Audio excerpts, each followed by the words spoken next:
Once again good morning students.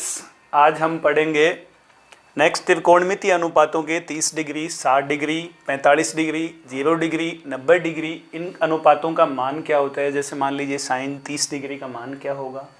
तो हमारे पास में एक टेबल दी हुई होती है जिसको सब लोगों को याद करने के लिए बोला जाता है, लेकिन हम ये जानना चाहेंगे कि ये मान कहाँ से आए, कोई पूछ ले कि कैसे निकाला जाता है। उसके लिए हम इस त्रिभुज की परिकल्पना करते हैं ABC, जो कि एक समबाहु त्रिभुज है जिसके सभी कोण 60-60 डिग्री के हैं। हम 30 डिग्री और 60 डिग्री के वैल्यू निकालने के लिए सबसे पहले एंगल A से सम्मुख भुजा पर एक लंब बनाएंगे, क्योंकि हमें त्रिकोणमितीय अनुपातों के लिए एक समकोण त्रिभुज चाहिए। तो सम्मुख भुजा पर हम लंब डाल देते हैं। अभी हमने देखा कि ये सभी त्रिभुज की भुजाएं हैं। इस त्रिभुज में ABD और ADC की कल्पना करते हैं। तो triangle ABD and triangle ACD में, ट्रायंगल ABD एंड ACD में देखेंगे कि side AB equal to side AC। Same triangle की साइड्स हैं, समबाहु त्रिभुज हमने पहले माना था, तो ये दोनों साइड्स सेम होंगी। AD बराबर AD, ये कॉमन साइड है। नेक्स्ट है angle ADB equal to angle ADC, ये हमने 90 डिग्री माना। हमने पढ़ा था सर्वांग समता में कि भुजा, कोण और भुजा, इस नियम से हम इसको सर्वांग समता सिद्ध कर सकते हैं, कॉन्ग्रुएंट ट्रायंगल्स कर सकते हैं। तो डेल ABD, triangle ABD is congruent to triangle ACD।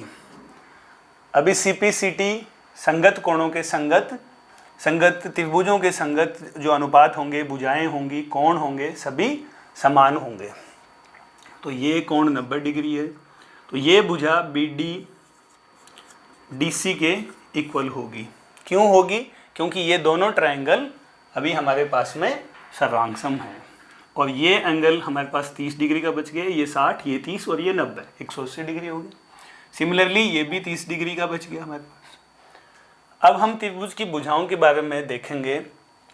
तो ये मान लेते हैं कि इसकी 2A साइड है, तो त्रिभुज की तीनों भुजाएं समान थी, समबाहु त्रिभुज माना। अब चूंकि ये दोनों बराबर हैं, तो ये वाली A और ये वाली A। अब हम यहाँ से देखेंगे साइन 60 का मान क्या होगा।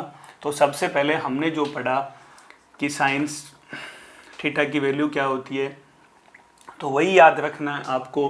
पंडित बद्री प्रसाद हरी बोले।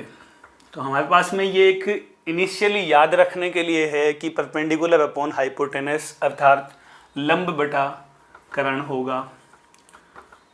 तो साइन थीटा की वैल्यू हमेशा लंब बटा कर्ण होगी। जब हम साइन 60 का मान ले रहे हैं, तो 60 के कोण के सामने की भुजा हमें लंब लिखना है, संलग्न भुजा को हम आधार मानेंगे।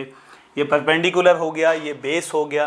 तो अभी हम यहाँ पे लिखेंगे साइन 60 इक्वल टू लंब कितना होगा हमारे पास में। एक त्रिभुज में देखेंगे हम, हमारे पास में हाइपोटेनस दिया हुआ है, बेस दिया हुआ है और लंब निकालना है। तो हम उस हिसाब से निकाल सकते हैं। पाइथागोरस प्रमेय लगाएंगे यहाँ पे। तो AD square equal to AB square minus BD square. तो AD स्क्वायर आ जाएगा हमारे पास में। AB दिया हुआ है 2A, तो 2A का स्क्वायर करेंगे, माइनस BD दिया हुआ है हमारे पास में A। तो 2A का square 4A square minus A square equal to 3A square. और AD आ गया अपने पास √3A। तो हम लंब लिख सकते हैं कि √3A हमारे पास में आ गया है। अब लंब हमारे पास में आ गया, हमें दिया हुआ है साइन थीटा का त्रिकोणमितीय अनुपात निकालना था। तो साइन 60 का हम लिखेंगे। यहाँ पे लंब क्या होगा, कोण के सामने की भुजा लंब होगी, अर्थात AD अपॉन कर्ण दिया हुआ है AB। साइन 60 की वैल्यू आएगी हमारे पास में, साइन 60 इक्वल टू AD का मान हमने अभी निकाला A√3 बटा AB का मान है हमारे पास 2A। A से A कैंसिल हो जाएगा और साइन 60 की वैल्यू हमारे पास में √3/2। ये मान हमारे पास आ गया कि साइन 60 का मान √3/2 होगा। ऐसे ही हम यहाँ से बाकी के निकाल सकते हैं कि कोस 60 का मान क्या होगा। तो कोस का होगा बेस अपॉन हाइपोटेनियस। तो बेस हमारे पास में होगा BD अपॉन हाइपोटेनियस क्या है AB। बेस है हमारे पास में A दिया हुआ, AB है 2A, तो A से A कैंसिल हो गया और कोस 60 की वैल्यू हमारे पास में 1/2 आ गई। नेक्स्ट है हम ऐसे ही यहाँ से मान लीजिए tan 60 की वैल्यू निकालना चाहें तो tan 60 की वैल्यू निकाल सकते हैं। यहाँ से दिया हुआ परपेंडिकुलर अपॉन बेस। परपेंडिकुलर हमारे पास में दिया हुआ है √3A और बेस दिया हुआ है A से A कैंसिल और हमारे पास में tan 60 की वैल्यू आ गई √3। तो बाकी के त्रिकोणमितीय अनुपात इनके व्युत्क्रम होते हैं। तो cos 60 की वैल्यू 1/2 है, तो sec 60 की वैल्यू आएगी 2।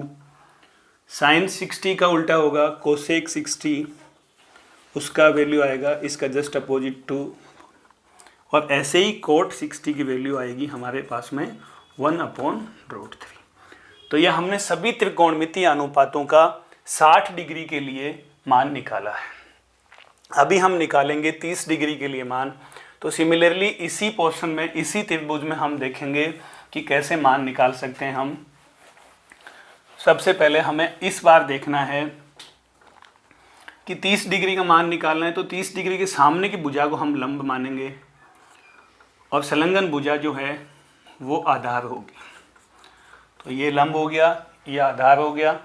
और यहाँ से हम निकालेंगे कि 30 डिग्री का मान निकालना है तो साइन 30 डिग्री का मान क्या होगा हमारे पास में कि 30 डिग्री के सामने ये लंब है और ये आधार।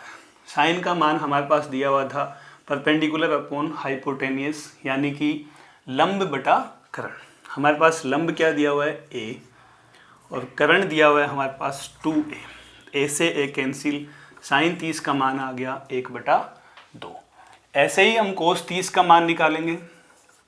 कोस 30 का मान निकालेंगे तो कोस 30 के लिए हम करेंगे यहाँ से बेस अपॉन हाइपोटेनियस मीन्स आधार बटा कर्ण। आधार हमारे पास में दिया हुआ है √3A और कर्ण का मान दिया हुआ है 2A। 2 से 2 कट गया, कोस 30 का मान √3/2। सिमिलरली tan 30 का मान निकालेंगे हम। तो tan 30 के लिए हमें लिखना होगा यहाँ पे परपेंडिकुलर अपॉन बेस। परपेंडिकुलर यहाँ पे कितना हुआ अर्थात लंब बटा आधार। यहाँ पे लंब दिया हुआ था A, आधार दिया हुआ है √3A। A से A कैंसिल हो गया 1/√3। बाकी के जो एंगल दिए हुए हैं साइन 30 डिग्री का अपोजिट जस्ट कोसेक होगा। तो कोसेक की वैल्यू होगी हमारे पास 2। कोसेक 30 की वैल्यू होगी 2/√3। सेक 30 की वैल्यू होगी और ऐसे ही √3 है वो कोट 30 की वैल्यू होगी। तो हमने सभी त्रिकोणमितीय अनुपातों के लिए 30 डिग्री और 60 डिग्री के मान निकाल लिए हैं।